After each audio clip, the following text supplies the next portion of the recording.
할렐루야. 주 안에서 사랑하는 성도님들, 오늘은 10월 2일 금요일 시편을 애쓰다 19일 차를 맞는 날입니다. 추석 명절 연휴를 은혜 가운데 잘 보내고 계시죠? 저도 어제 서울에 계신 양가 어머니 잠깐 찾아뵙고 또 인사드리고 돌아왔는데요. 아마 지금 이 시간에도 아직 지방에서 올라오지 못한 우리 성도님들도 계신 줄 압니다. 그런데 요즘 세상이 얼마나 좋은 세상입니까? 그냥 스마트폰 하나만 있으면 어디서든 시편을 읽을 수도 있고 또 이 해설 영상을 보고 들을 수 있는 너무나도 좋은 세상 아닙니까? 실제로 얼마 전에 어느 권사님 한 분이 인증샷을 보내오셨어요. 무슨 인증샷이냐면 지방으로 내려가시는데 기차를 타고 내려가시는 거예요. 기차 안에서 시편 해설 영상을 다 들으시고 노트를 또 가져가서 그 기차 안에서 시편을 또 다 쓰셨다고 그 노트를 사진 찍어가지고 저에게 인증샷으로 보내주셨더라고요. 네. 사진이 나오네요. 참 얼마나 다들 열심인지 모르겠어요. 어떤 분들은 해설 영상을 뒤늦게 보게 되셔서 지금까지 그냥 시편 썼던 걸 다 그냥 치우고 다시 새롭게 노트를 구입해서 처음부터 이 영상을 다시 보고 듣고 그리고서 시편을 1편부터 다시 쓰기 시작했다는 분도 제가 이야기를 들었습니다. 그러니 우리 성도님들이 그렇게 열심으로 이 영상을 보고 또 듣고 은혜를 누리면서 쓰신다고 하니까 제가 이거 뭐 대충 할 수가 없는 거예요. 저도 더 열심을 내서 또 끝까지 달려가고자 그렇게 기도하면서 준비하고 있습니다. 여러분 힘내시고 혹시라도 명절 기간에 2, 3일 시편 쓰는 게 밀렸다 할지라도 포기하지 마시고 다시 힘내서 끝까지 150편 완주하시기를 주님의 이름으로 축복합니다. 자, 그러면 오늘 시편 36편 들어가도록 하겠습니다. 먼저 시편 36편의 부제를 한번 보실까요? 여호와의 종 다윗의 시 인도자를 따라 부르는 노래 이렇게 되어 있죠. 대부분의 시편은 그냥 다윗의 시라고 이렇게 이름이 붙는데 36편은 다윗의 시 앞에 여호와의 종이라는 단어 하나를 더 붙이고 있습니다. 이게 무슨 의미일까? 뭐 설명을 안 해도 되지만 굳이 제가 약간의 설명을 좀 드리자고 한다면 그냥 기존의 다윗의 시라고 했을 때는 다윗이 그냥 왕으로서 하나님 앞에 어려운 심경을 토로하거나 또 기도하거나 하나님을 찬양하는 그런 시편의 내용으로 우리가 읽어 내려가게 되죠. 그런데 여호와의 종 다윗이라고 했을 때는 왕의 직분 다 떼어놓고 말하자면 뭐 계급장을 뗀다고 하죠. 그런 왕의 호칭이나 직분 이런 거 내려놓고 오로지 기름 부은 하나님의 종으로서 기름 부음 받은 하나님의 영적인 지도자로서 하나님 앞에 기도하며 나아가는 그런 시편이라고 의미를 부여하면 될 것 같습니다. 자, 시편 36편의 제목을 정해보자면 저는 이렇게 제목을 정해보고 싶어요. 악인과 의인은 다를 수밖에 없습니다. 악인과 의인은 다를 수밖에 없습니다. 세 단락으로 이 시편 36편을 한번 정리를 해보면 1절부터 4절은 죄를 먹고 마시는 악인, 5절부터 9절은요 하나님의 인자하심을 누리는 의인, 그리고 마지막 10절에서 12절은 그런 의인과 악인의 미래가 어떻게 되는가로 결론을 내고 있습니다. 자, 그러면 1절부터 4절까지 첫 번째 단락, 죄를 먹고 마시는 악인이라고 제가 내용을 정리를 했고요. 1절부터 4절까지 악인이 어떻게 죄를 먹고 마시면서 살아가는가, 그들의 이 죄악상이 어떠한가를 한번 내용을 보도록 하겠습니다. 첫 번째 1절부터 이제 4절까지 총 5가지 죄악상을 제가 여러분에게 보여드릴 텐데, 그래서 죄 1, 죄2, 죄3, 죄4, 죄5 이렇게 번호를 붙였습니다. 자, 죄악상 1번, 죄1, 1절에 나옵니다. 악인의 눈에는 하나님을 두려워하는 기색이 조금도 없다. 하나님을 두려워하지 않는 마음, 이게 악인의 첫 번째 죄악상입니다. 두 번째 죄2, 2절에 나오죠. 악인은 자신의 죄에 대해서 의기양양하다, 당당하다는 거예요. 예. 죄를 그렇게 먹고 마시고 보란듯이 지으면서도 죄에 대해서 굉장히 떳떳하다, 의기양양하다, 이런 모습을 나타낸다는 거죠. 죄 세 번째 3절에 악인의 입에서는 죄악과 속임수만 나온다. 그냥 입만 열면 죄악된 이야기들이 쏟아져 나오고 거짓말과 속임수가 터져 나오는 그런 삶을 살아가는 인생이 악인이다.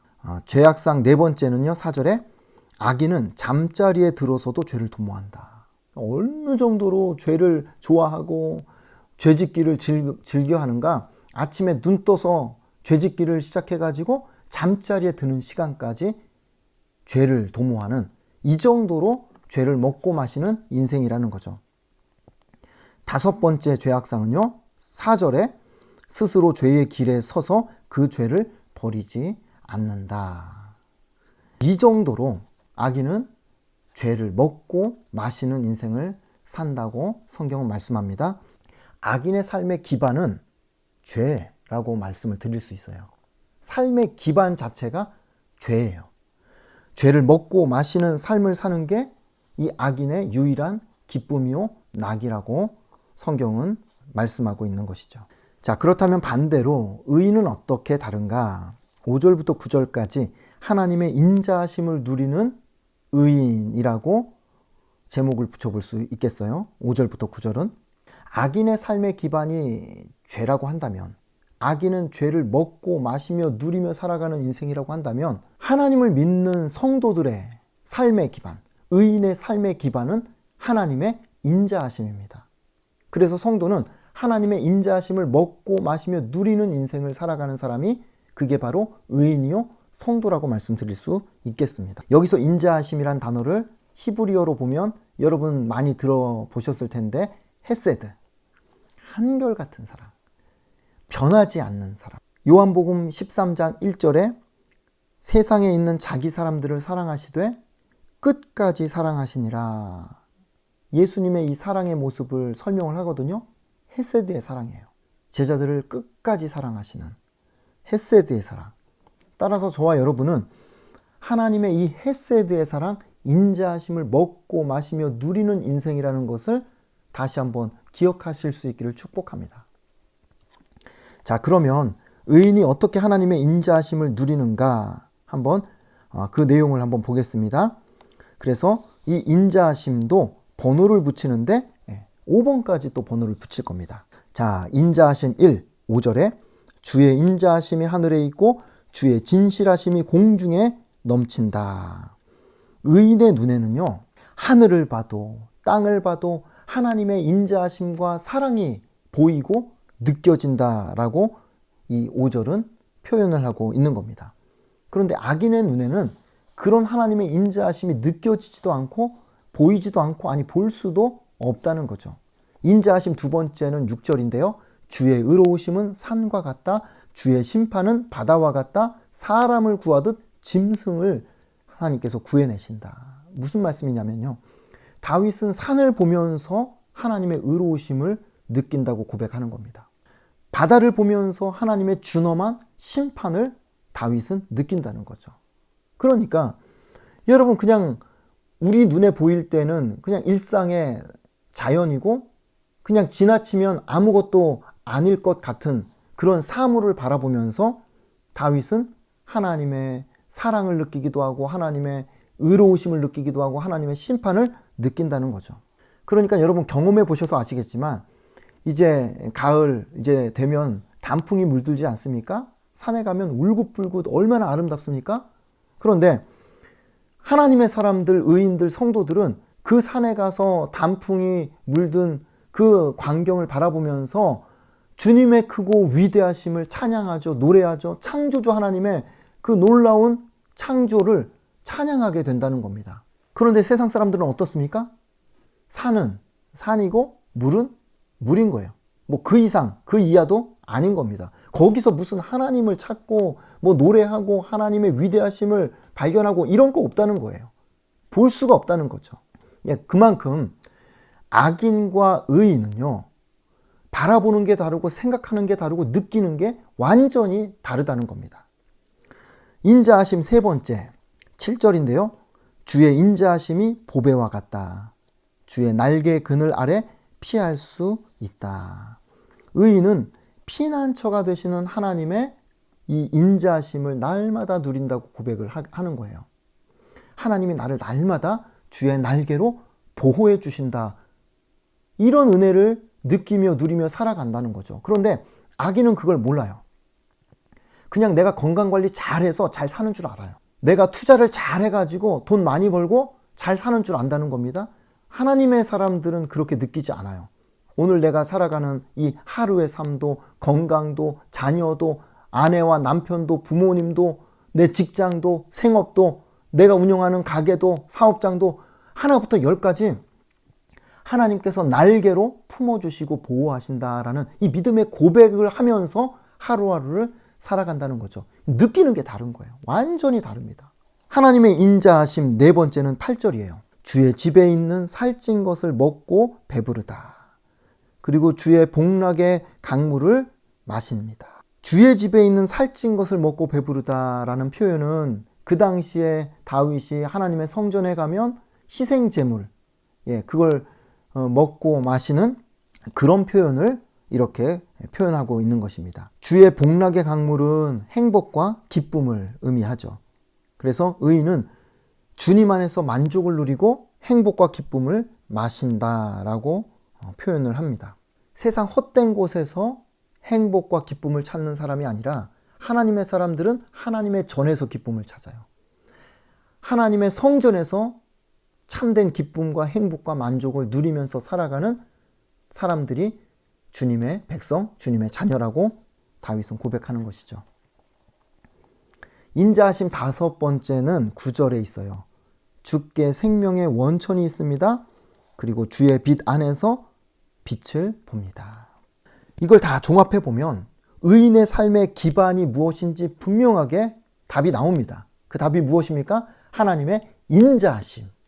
의인의 삶의 기반, 성도의 삶의 기초는 하나님의 인자하심, 변함없는 사랑, 하나님의 한결같은 사랑 위에서 하루를 시작하고 하루를 마친다.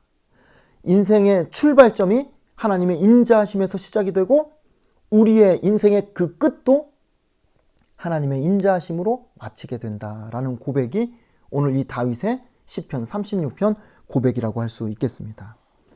그러니 작은 거 하나에도 하나님의 사랑을 느끼고 그 사랑을 먹고 마시며 누리며 사는 그런 성도의 삶과 죄를 먹고 마시며 살아가는 이 악인의 삶이 달라도 너무 다를 수밖에 없다 하는 것을 다윗은 이렇게 고백하고 있습니다. 이제 마지막 세 번째 단락 10절에서 12절은요. 의인과 악인의 미래를 보여주고 있습니다. 의인의 미래가 어떻습니까? 10절에 주를 아는 자들, 의인을 이야기합니다. 성도를 말합니다. 그런 의인과 성도에게 주께서 인자하심을 계속 베푸시며 마음이 정직한 자에게 주의 공의를 베푸소서. 여러분 여기서 보면 주께서 인자하심을 계속 베푸시며 헤세드의 은혜예요. 중단되지 않는 하나님의 사랑, 끊어지지 않는 하나님의 사랑, 지금부터 영원까지 쭉 계속 이어지는 하나님의 인자하심을 베풀어 달라는 하나님 앞에 기도로 다윗은 의인의 미래를 이렇게 고백하고 있습니다. 악인은요 11절 12절인데 11절을 이게 좀 말이 좀 복잡하니까 요약하면 악인의 손과 발을 꼼짝 못하게 하소서, 이런 표현입니다. 그래서 12절 이어서 보면 악을 행하는 자들이 넘어지고 엎드려져서 다시는 일어날 수 없게 될 것입니다. 지금 그들이 잘 되는 것 같아도 결국에 죄를 먹고 마시는 이 악인의 손과 발은 하나님께서 묶어주실 것입니다. 그리고 그들은 언젠가 넘어지고 엎어져서 다시는 일어나지 못하는 그날이 오게 될 것입니다. 하나님께서 그들을 그렇게 묶어주시고 심판하실 날이 반드시 올 것입니다. 라고 악인의 미래를 바라보며 하나님 앞에 기도하는 내용입니다. 그러니 여러분 어떻습니까? 이 시편 36편을 통해서 우리가 느끼는 것은 악인과 의인의 삶이 완전히 다르다는 것을 확실하게 느낄 수 있죠. 삶의 기반이 달라요. 죄를 먹고 마시는 삶의 기반을 두고 살아가는 악인과 하나님의 인자하심을 먹고 마시며 누리며 살아가는 의인의 삶의 기반이 완전히 다르죠. 삶의 기반이 다를 뿐만 아니라 삶의 태도가 다르고 방식이 다르고 지향하는 바가 완전히 다르다는 것을 우리에게 보여주고 있습니다. 더 중요한 것은 뭐냐면요.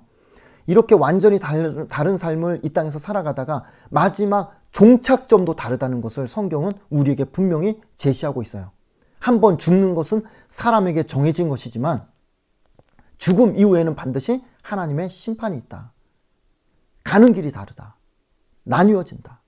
그래서 마치 부자와 나사로가 똑같이 죽음을 맞이하지만 부자가 가는 길이 있고 나사로가 가는 길이 있었다는 것을 성경이 보여주고 있지 않습니까? 달라요. 다른 삶이 펼쳐진다는 겁니다. 그러니 여러분 오늘 우리가 이 시편 36편을 통해서 다시 한번 기억하며 우리가 결단해야 될 것은 그렇다. 내가 아무리 힘겹고 어렵다 할지라도 내가 걸어가는 길이 아무리 좁은 길이라 할지라도 내가 이 의의 길, 믿음의 길, 하나님이 기뻐하시는 길을 끝까지 걸어가야 되겠다. 여러분 우리가 이런 결단하며 이 시편 36편을 써 내려갈 수 있기를 축복하고 싶습니다. 저는 오늘 시편 36편을 이렇게 묵상하고 정리하면서 이런 결단을 개인적으로 해봅니다. 감사하며 누리자. 무엇을 감사하며 누리자는 건가? 하나님의 인자하심을 감사하며 누리자. 저는 이렇게 결단을 해봅니다. 저와 여러분의 인생의 출발점이 하나님의 인자하심으로 시작되었다고 성경은 말씀하거든요. 내가 너를 모태에서부터 알고 내가 너를 엄마 뱃속에서 생명으로 조성했다. 하나님 그렇게 말씀하십니다. 그러니까 우리 인생의 출발점부터 하나님의 인자하심으로 시작된 게 맞아요. 그런데 여러분 출발점만 하나님의 인자하심으로 시작이 됩니까? 그렇지 않죠. 출발점부터 시작해서 오늘 이 자리까지 하나님의 셀 수 없는 그 인자하심, 헤세드의 은혜, 한결같은 사랑, 변함없는 사랑으로 오늘 저와 여러분이 오늘 이 자리까지 올 수 있었다는 것을 인정하지 않을 수가 없어요. 그걸 감사하며 누리자는 거죠. 그런데 여러분 한 단계 더 나아가서 한번 생각을 해보십시오. 그 하나님의 인자하심이 오늘 이 시간까지 이 자리까지만 주어진 은혜입니까? 그렇지 않죠.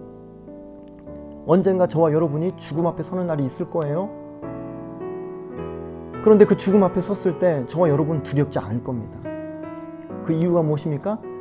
내가 숨을 거두는 그 시간 그 자리에 하나님의 인자하심이 동일하게 변함없는 사랑으로 한결같은 사랑으로 헤세드의 은혜로 임할 테니까요. 그걸 확신하면 죽음 앞에서도 우리가 두렵지 않을 게 분명합니다. 우리가 그걸 믿는 하나님의 의인이라고 한다면, 하나님의 자녀라고 한다면 오늘부터 하나님의 인자하심을 감사하며 누리는 인생을 제대로 살아내자, 그렇게 말씀드리고 싶습니다. 오늘 하루만 해도 하나님의 인자하심이 저와 여러분의 삶 가운데 얼마나 넘치도록 수도 없이 주어졌는지 모릅니다. 아침에 눈을 뜨는 시간부터 시작해서 잠을 자는 그 시간까지 하나님의 인자하심으로 시작해서 하나님의 인자하심으로 하루를 마치는 인생이라고 해도 과언이 아닙니다. 무슨 그렇게 인자하심이 많은지 잘 모르시겠다고요? 여러분 자꾸만 엄청난 무슨 기적과 기도 응답만 생각하시면 그럴 수 있습니다. 그런데 여러분 사소한 것 하나하나에도 하나님의 인자하심을 우리가 바라보고 기억하고 느끼고 그걸 누리자는 겁니다.